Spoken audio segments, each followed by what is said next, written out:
I'm Marion Regan, and here we are in one of our tunnels at Hugh Lowe Farms, which is my family business, which grows soft fruit here in Kent. Kent is in the southeast of England. It's known as the Garden of England, partly because I think it's very close to London. We're only about 35 miles from central London here, but we're really in the depths of the countryside. This farm has grown strawberries for over 125 years, and my family has been here for 5 generations doing just that.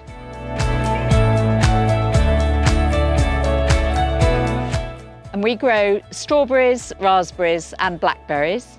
We also, not across the whole farm, because we also have an extensive arable business, and quite a significant part of the farm is also devoted to managing the area for wildlife. So we're sort of divided a third into those 3 enterprises. I'm very focused on producing the best possible varieties in the best profile of production, but that's also got to be done in a very sustainable manner. We want to keep going for another 130 years here, so we're focused very much on producing top quality berries in a sustainable manner.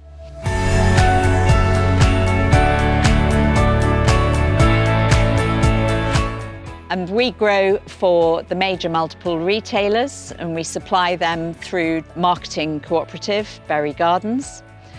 We also supply local farm shops and some direct food service customers. We grow strawberries and raspberries from April through to the beginning of November, really. We start off in our glass house, and then we move quite quickly to the crop grown under the polytunnels. This season has been quite a challenge. It's been actually a pretty mild winter, a mild and wet winter, and then we had quite a slow and cool spring, and it has been quite a lot of rain. But as you can see, we're growing under tunnels. That is partly to keep the rain off. It's also for reliability of supply. It's a better growing environment for the plants, it's better for pollinators, it's better for pickers, and we also use the tunnels to extend the season. It does enable us to keep going for a longer period.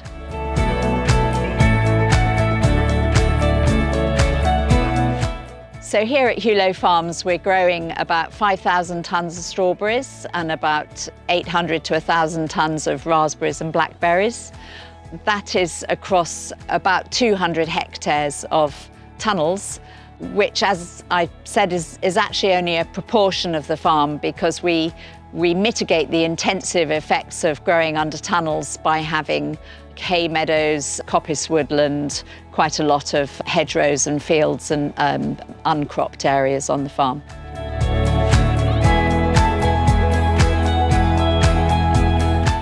So throughout the year, we have a significant number of skilled permanent jobs working at Hugh Lowe Farms. So to support those 60 to 70 permanent roles, we welcome about 850 seasonal staff here. And it's not just for picking.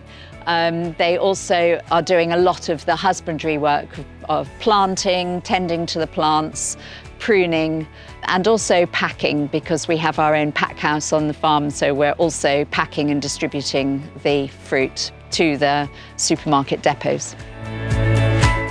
So we're fortunate enough to have been long-term suppliers to the caterers to the Wimbledon tennis championships, which is of course very closely associated with strawberries in the English summer season. So strawberries are the quintessential summer fruit, and tennis is the sort of typical height of the English summer.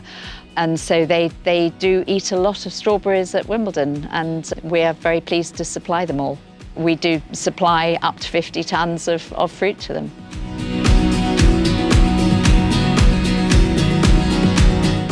This is a variety called Driscoll's Katrina. It's an everbearer variety. Broadly, varieties fall into 2 categories. They're either short day plants or they're day neutral. The short day plants form their flowers in the shortening days of the autumn and then grow them all out in one hit in the following summer, whereas the everbearers are day neutral, so they keep flowering all the time that they're growing.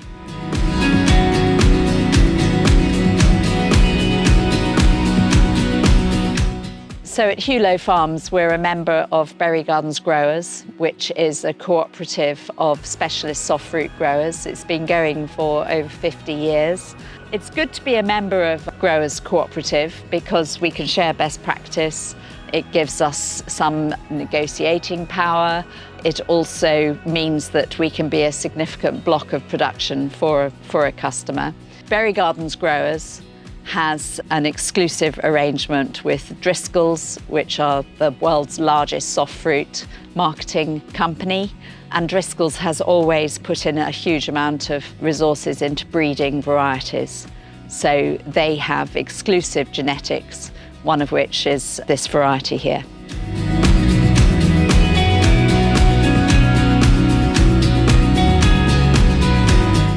So we grow strawberries in substrate, not in the soil. We used to grow on the ground in soil, but the main reason that we now grow in pots at this height is it's very much easier to pick. It's also a much better growing environment for the plant and more hygienic for the fruit as it hangs down, not touching the soil.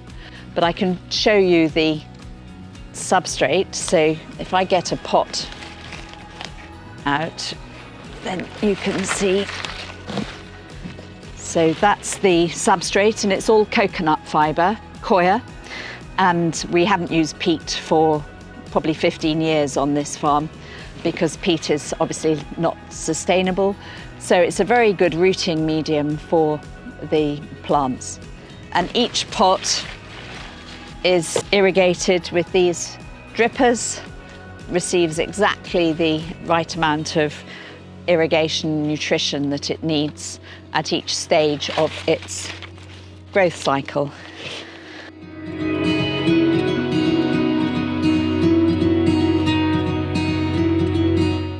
One of the things that we're very focused on is water use efficiency, because actually in the southeast of England we're actually in quite a water stressed area.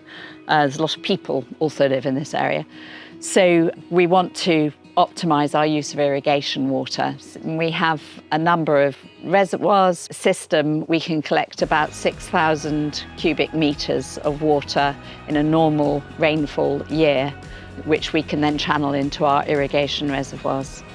The other side of our water plan is obviously improving the water use efficiency. So that means being very precise in our irrigation, making sure that we are only delivering to the plant what it needs. So there's a lot of sensors that our irrigation team are checking and making sure they're not overwatering the plant, but delivering just what it needs at each stage of its crop cycle.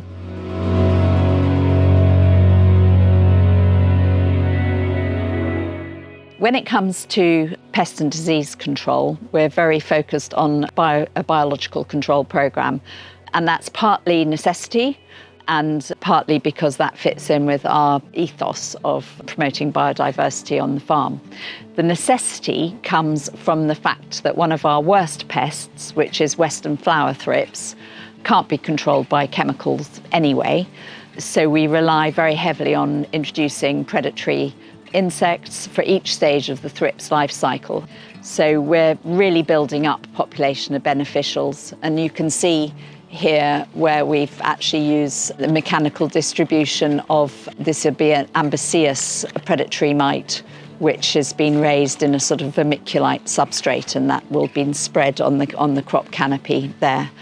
We do also have to control, in particular, rots and moulds. There are a number of different fungal diseases of strawberries and raspberries.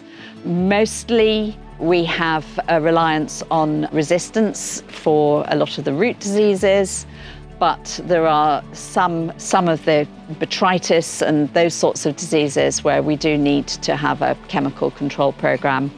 And I think that mildew is the other big risk, particularly for strawberries, and we're very much looking forward to new generation of varieties which are resistant to powdery mildew.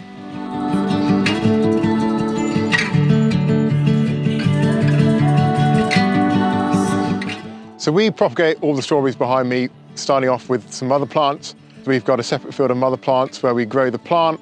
We then grow the daughter plants or the stolons, and then we go through kind of end of June, early July, we'll go through, cut those runners, bring them to the field, and then we'll plant them in the trays you can see behind me.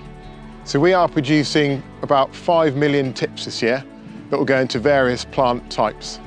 So the plants you see behind me, we've struck end of June, second week of July, and we will keep these plants growing in this field till the end of the year. We will pack them into December, we'll grade them, put them into boxes, they'll go to cold store, and then we'll bring them out when we want to plant them, which will probably be the end of January, early February, but it could be later in the year to fill in the gaps we're trying to fill with the fruit production.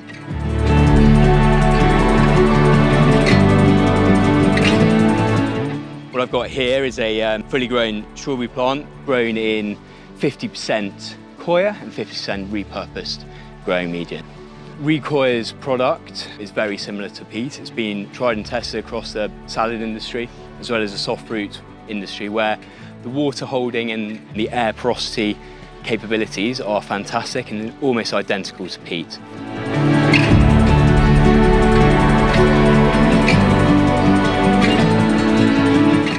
Our strawberries and raspberries are picked into the final punnet in the field and taken as quickly as possible, we say within an hour, to a pack house and cooler, which is in the middle of the farm, where the field heat is taken out of them using a rapid chiller. And then they are packed, they're weighed and lidded. Now, most of our punnets are lidded with a film heat seal, but those punnets that are going to the wholesale market in our own brand have a lid with a bit of an explanation of where they come from. Now, these punnets are made from recycled PET. There's an advantage to transporting, well, all berries in plastic punnets, and that is, well, the first one is you can see what you're buying, but the other is that when it comes down to carbon footprint, this is probably a more efficient form of packaging because there is less greenhouse gas emissions associated with producing this. It's made from recycled plastic and it can be itself recycled. So we are looking at cardboard pulp punnets as well. And I think it's a question of watch this space, see what the industry does in that area. But of course, you have a bit of a trade-off between what is the lowest carbon emission packaging and one of the most significant contributors to emissions is food waste.